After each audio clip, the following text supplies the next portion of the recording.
তিস্তার পানি কমায় লালমনিরহাট ও নীলফামারীতে পরিস্থিতির উন্নতি হয়েছে, তবে বাড়িঘরে পানি থাকায় দুর্ভোগে নদী পাড়ের হাজারো পরিবার।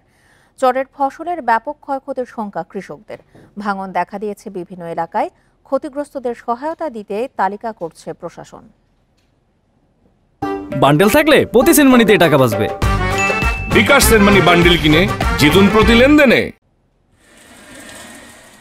লালমনিরহাটে তিস্তার পানি কমায় নিম্নাঞ্চল থেকে নামছে পানি। স্পষ্ট হচ্ছে বিভিন্ন এলাকার ক্ষতচিহ্ন। পানি নামলেও দুর্ভোগ কমেনি বন্যা কবলিত এলাকার মানুষের। নষ্ট হয়েছে বাড়িঘর, হাঁস মুরগির খামার ও ফসলের মাঠ। বানভাসীদের অভিযোগ, খাবার ও বিশুদ্ধ পানির সংকট দুর্ভোগ বাড়িয়েছে। এখনো পানিবন্দী বিভিন্ন এলাকার ৮,০০০ বাসিন্দা। আজ ৪-৫ দিন থেকেই খুবই অসুবিধা। আমরা তো স্কুলে আসি এখন ধীরে ধীরে কমতেছে। তো পানি কমলে তো এখনও পানি আমাদের বাড়ির থেকে বের হচ্ছে না। এই যে আবাদগুলো নষ্ট, তারপরে গরু ছাগলের ক্ষতি, ঘাস খাবার পায় না। নীলফামারীর ডালিয়া পয়েন্টে তিস্তার পানি বিপদসীমার নিচ দিয়ে বইছে। এখনও পানিবন্দী ডিমলা, জলঢাকা উপজেলার ৮ থেকে ১০,০০০ পরিবার। বিভিন্ন এলাকায় দেখা দিয়েছে নদী ভাঙন। চরের ফসলের ব্যাপক ক্ষতির সংখ্যা কৃষকদের। যেখানে জমি জায়গা আছে সব নদী শেষ করে দিচ্ছে। এখন চলমো এই কোনো উপায় নাই, সেটাই বালু দিয়ে ঢাকা গেছে। হ্যাঁ, ভাঙন ভাঙ দিয়েছে বছরের বছর, মানে শেষ নাই। একদম এমন ভরাট হয়েছে, প্রায় সরজমিনের মতো হয়ে গেছে। এই নদীটা দ্রুত গতিতে ড্রেজিং করতে হবে। ক্ষতিগ্রস্তদের তালিকা করে সহায়তা দেওয়ার আশ্বাস জেলা প্রশাসকের। অনেকগুলো পুকুরের মাছ চলে গেছে, অর্থাৎ ব্যাপক ক্ষয়ক্ষতি হয়েছে। আমরা এগুলো সবই তালিকা করব। সরকারের কাছে আমাদের আবেদন থাকবে, যারা এই ক্ষতিপূরণ তারা সাধারণ মানুষ পেতে পারে, আমরা সেই ব্যবস্থা করব। পদ্মার পানি কমায় চাঁপাইনবাবগঞ্জ সদর ও শিবগঞ্জের বিভিন্ন এলাকা থেকে নামছে পানি। রাজশাহীতে এখনও পানিবন্দী বেশ কয়েকটি চরের বাসিন্দারা। আপাতত বৃষ্টি না হলে নদ নদীর পানি কমে বন্যা পরিস্থিতির আরও উন্নতি হবে বলছে পানি উন্নয়ন board. Tania Nasrin, Independent News. পানিবন্দী পরিস্থিতির আরও খবর জানাতে লালমনিরহাট ও নীলফামারী থেকে যোগ দিচ্ছেন সহকর্মীরা। শুরুতেই যাচ্ছে লালমনিরহাটে, যোগ দিচ্ছেন সহকর্মী মাহফুজ রহমান। মাহফুজ, লালমনিরহাটে তো পানি কমলেও ব্যাপক ক্ষতি হয়েছে, বিশুদ্ধ খাবার ও পানির সংকটও রয়েছে। কি অবস্থা দেখতে পাচ্ছেন এখন পর্যন্ত, সবশেষ তথ্য জানাবেন।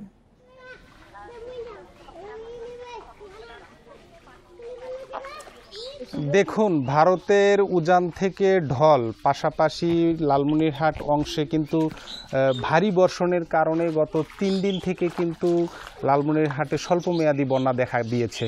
আমরা দেখেছিলাম গত মঙ্গলবার কিন্তু বিপদসীমার নিচে এবং পরবর্তীতে কিন্তু বুধ এবং বৃহস্পতিবার বিপদসীমার উপরে। গতকাল বৃহস্পতিবার যেটি দেখেছি, বিপদসীমার ২০ সেন্টিমিটার উপর দিয়ে পানি প্রবাহিত হয়েছে, যার ফলে কিন্তু লালমনিরহাটের যে নিম্ন অঞ্চলে বন্যা পরিস্থিতি সৃষ্টি হয়। বন্যা পরিস্থিতি সৃষ্টি হওয়ার কারণে কিন্তু মানুষের ঘর বাড়ি ভেসে যায়, খামার ভেসে যায়। আমি দেখেছি যে খামার ভেসে যাওয়ার কারণে কিন্তু মানুষের ব্যাপক ক্ষয়ক্ষতি হয়েছে এবং তারা একেবারে নিঃস্ব প্রায়। অনেক মানুষের সাথে আমি কথা বলেছি যারা অনেকটা নিঃস্ব হয়ে গেছেন। আমি একটি খামারের পাশে রয়েছি, জাল দিয়ে তারা কিন্তু সেই খামারের মাছ কিন্তু বাঁচানোর চেষ্টা করেছেন, কিন্তু কোনোভাবেই সম্ভব হয়নি।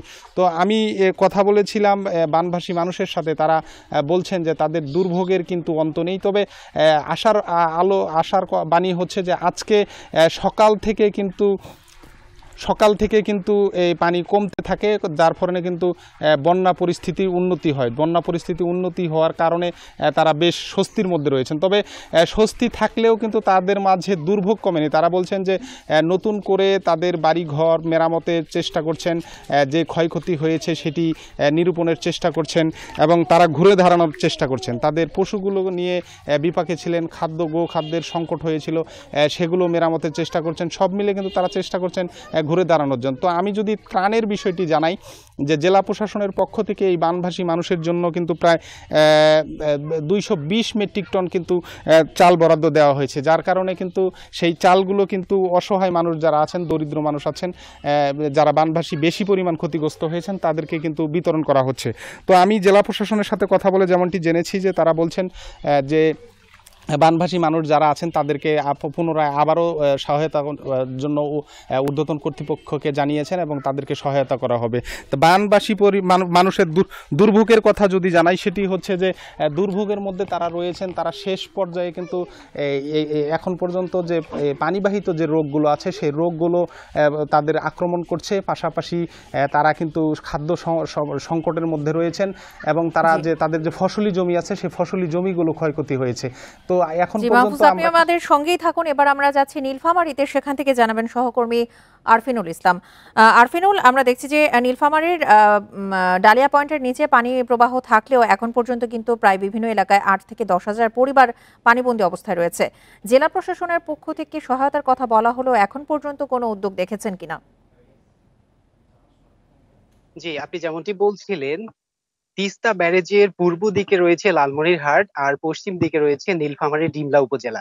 তো নীলফামারী ডিমলা এবং জলঢাকা উপজেলার প্রায় 10টি ইউনিয়ন পানিবন্দী হয়ে গত 24 ঘন্টা পানিবন্দী ছিল।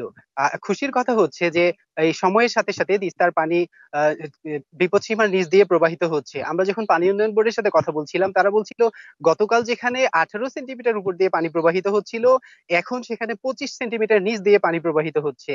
যে কারণে পানিবন্দী মানুষগুলো নীলফামারী জেলার ডিমলা উপজেলা এবং জলঢাকা উপজেলায় যে গ্রামগুলো অল্প পানিতেই প্লাবিত হয়ে যায়, সেই গ্রামগুলো এবার তৃতীয়বারের মতো স্বল্পমেয়াদী বন্যার সম্মুখীন হলো। এবং এই একই অবস্থা আমরা পরপর লক্ষ্য করছি যে যখনই পানি বিপদসীমার উপরে উঠছে তখন এই গ্রামগুলো প্লাবিত হয়ে যাচ্ছে এবং 24 ঘন্টা যেতে না যেতেই আবার পানি নিচে নেমে যাচ্ছে।